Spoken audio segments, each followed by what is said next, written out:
International Center Against Abuse of Covert Technologies, ICAOCT, Phase 3 scanning of Mr. Magnus Olson and other targeted individuals. ISAAct.org was created to bring awareness to the general public and the legal systems around the world about serious human rights abuses utilizing remote influencing technologies. In 2011, ISAAct.org, through the help of Dr. John Hall, a licensed physician in the state of Texas, developed a three-phase testing process that tested individuals who were complaining of similar type symptoms that were consistent with remote influencing technologies. Although most of these complaints were subjective, the International Center Against the Abuse of Covert Technologies set out to objectively obtain data to rule in or rule out the possibility of remote influencing technologies being the cause of these symptoms. In the following scene, you will see the actual testing of our preliminary scan, Phase 1, with a volunteer by the name of Magnus Olson. This was conducted in Croydon, London.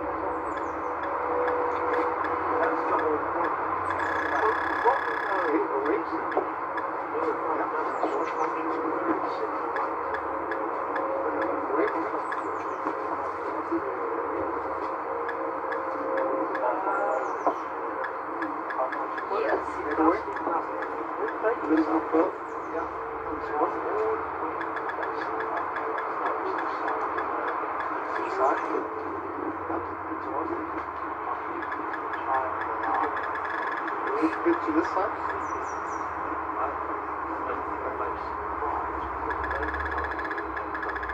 No, exactly. I don't have to.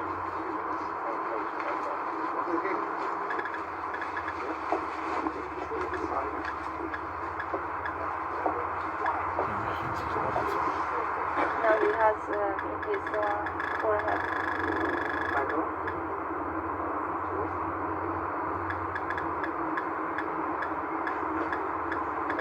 Now I am stuck. I will figure out how the hell I got Right there are empty, right there it's only liquid.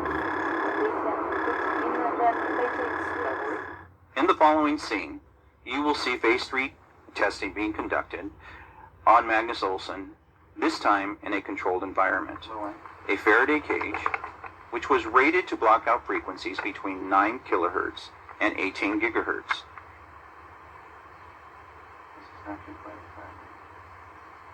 You will notice that in this controlled environment, that utilizing a frequency counter, that we are detecting frequencies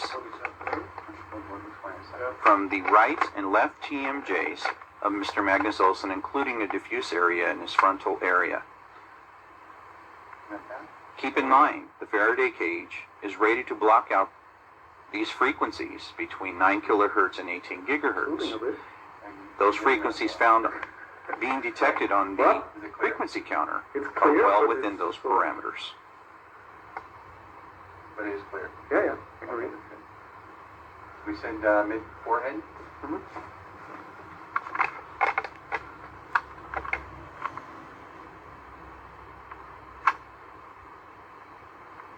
Yeah.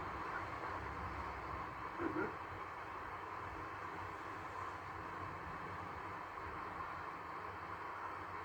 Phase 3 testing was conducted in Belgium at a research facility. We had a total of 16 participants. Of those 16 participants, 14 were symptomatic and 2 were a control group chosen at random without symptoms. In the following scene, you will notice how the control group is tested with the frequency counter and no viable detectable frequencies are detected around their person.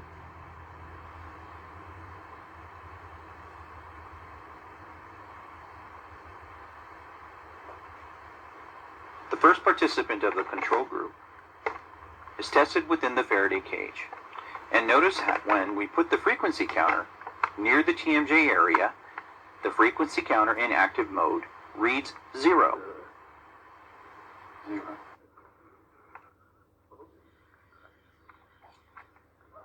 In the next scene, you will see us testing the second participant of the non-symptomatic group, control group, within the Faraday cage.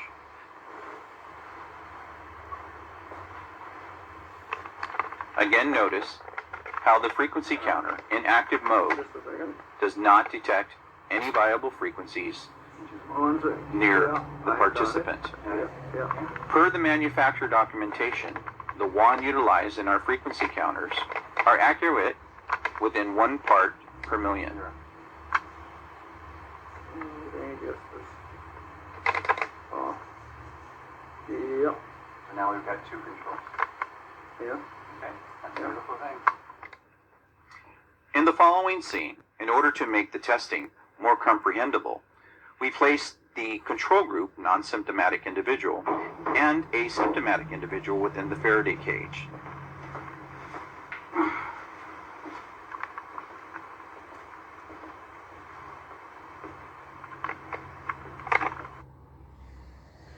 Notice how, when we place the frequency counter next to the TMJ of the symptomatic individual, a frequency is detected.